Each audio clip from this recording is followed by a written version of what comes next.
Stouffer's will be a 350-room hotel right behind the convention center.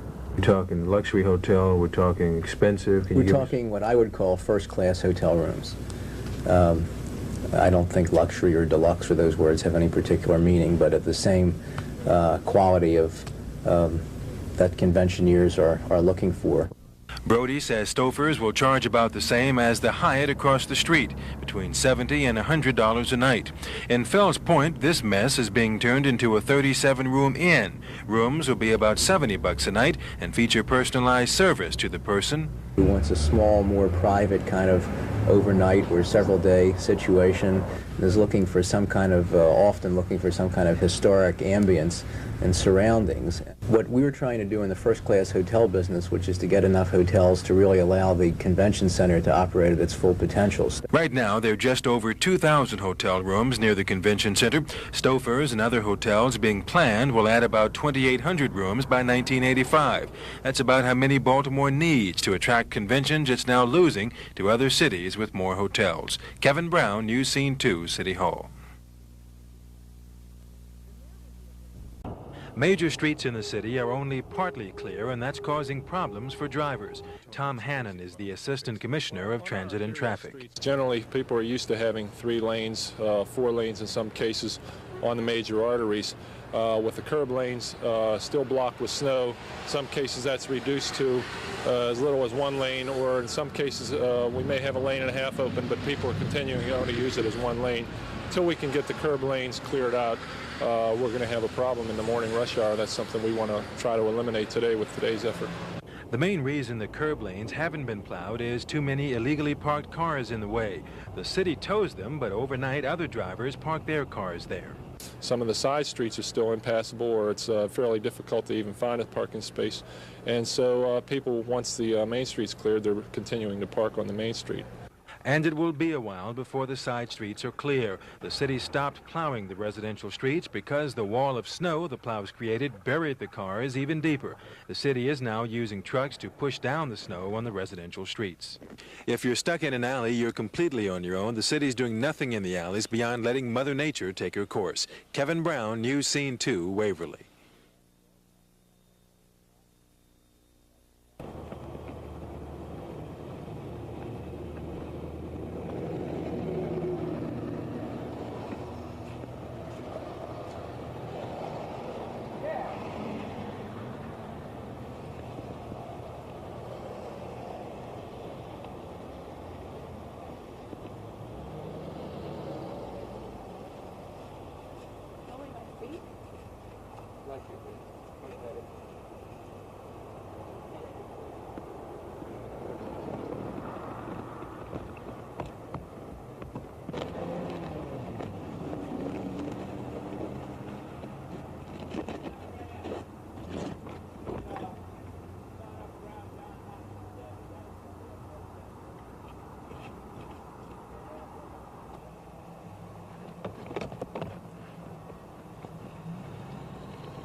Even though the snow stopped falling, there's still enough around to do some damage when it melts. All that melted snow has to have somewhere to go. The Department of Public Works is trying to lessen that impact. DPW employees have been working since yesterday in an attempt to clear out the city's inlets into the storm drains. That way, as the snow melts, there's less chance of backup or floodings. Today we have approximately 75 people out just cleaning inlets. They're cleaning inlets, they're giving top priority to residential neighborhoods because of the potential for water in cellars, which we have whenever we have any type of an enormous amount of precipitation. We have these same types of situations that occur. Milio advises city residents not to put shoveled snow in front of the inlets because it can cause a backup. He says that many of the city's secondary streets have not been cleared yet because top priority is given to clearing out the primary streets, and that will help to reduce problems on back streets. So far, the department has not received any complaints of flooding, but in case of flooding, you can call DPW's emergency line at 396-5352. Kathy Bond, News Scene 2.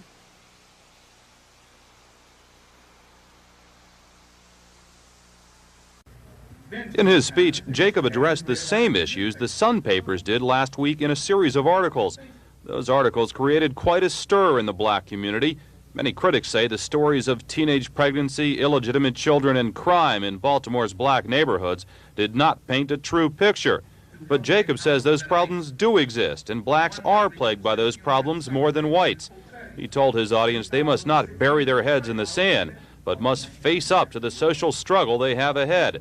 Baltimore's black leaders say they are ready for the challenge, but they still say the Sun paper's articles were too negative. The story is that these problems exist. There are many of us, programs like Constant Care, that are doing an awful lot about solving these problems, and that end of it is not presented at all. And the problem is precisely as the Sun paper's article detailed it. Although I would submit to you that I think it's been sensationalized, and I'm hopeful that it does not alienate people from the problem because of the sheer misery that was depicted. The question is, what will we do about those problems? And it's the working together to try to resolve the problem that is a stage we need to reach. Funding for summer youth job programs is desperately needed in Baltimore. Locally, the teenage unemployment rate is approaching 50%. A surprise $1 million grant from the U.S. Department of Labor means an additional 1,000 area young people will be taking home a paycheck this summer. In all, 10,000 disadvantaged people between 16 and 21 will be working. Funding for those jobs comes from the federal government and the city's successful Blue Chip In program. The Blue Chip In part of the campaign, the summer jobs, has so far generated over $400,000 in contributions, and that's from many sources, the private sector, the community in general. 18-year-old Lori Simpson, a clerical assistant, has already started working with the company involved in the Blue Chip In program. She'll be attending Towson State this fall. This means a lot to me. This means that I'll have my college expenses will be lessened, and I'm learning a lot here, and I'm enjoying it. We're very happy. We find that Laurie, the young lady that they sent to us, is a superior intelligence, quite capable, and we would like to have her continue with us after the summer on a part-time basis. Although the summer youth employment picture is looking better, there are a lot of young people still without jobs. City officials are asking that more employers do their part and chip in. Dolores Ramsey, News Scene 2, Charles Village.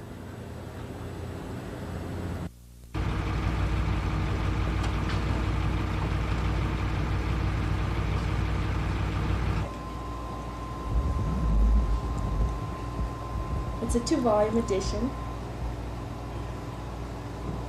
Yes. Okay, you can hang it up, man. You go back tighter.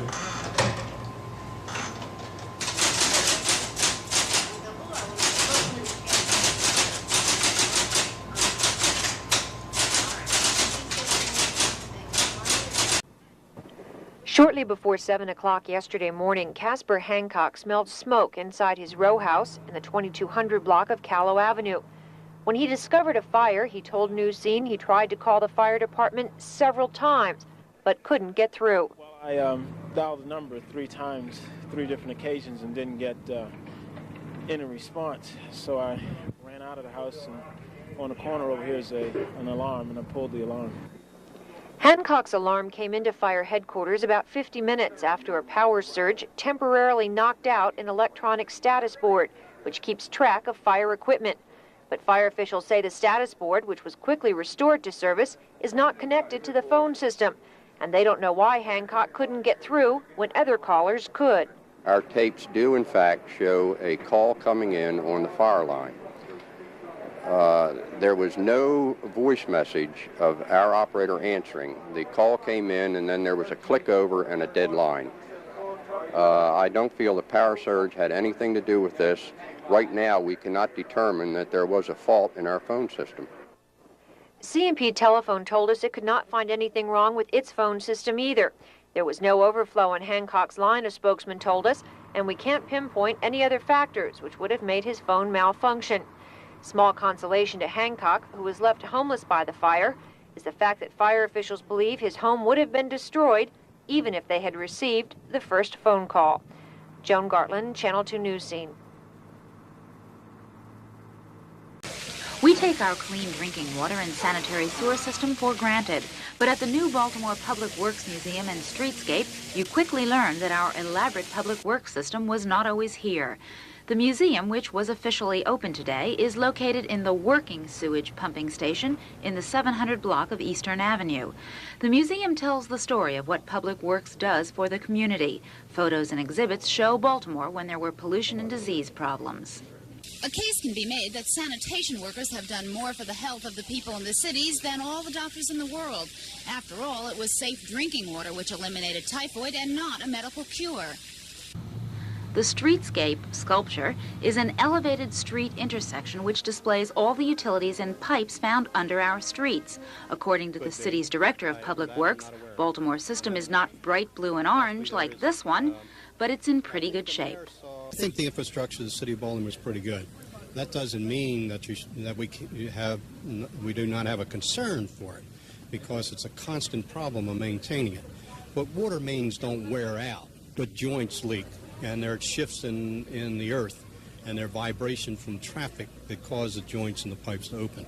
So therefore, the loss of water from the water mains or the infiltration of groundwater into sanitary sewers is a problem that has to be attended to on a daily basis. Sanitation workers who helped build the museum complex are very pleased that finally people will understand just how important their job really is. Jamie Moss, News Scene 2, downtown.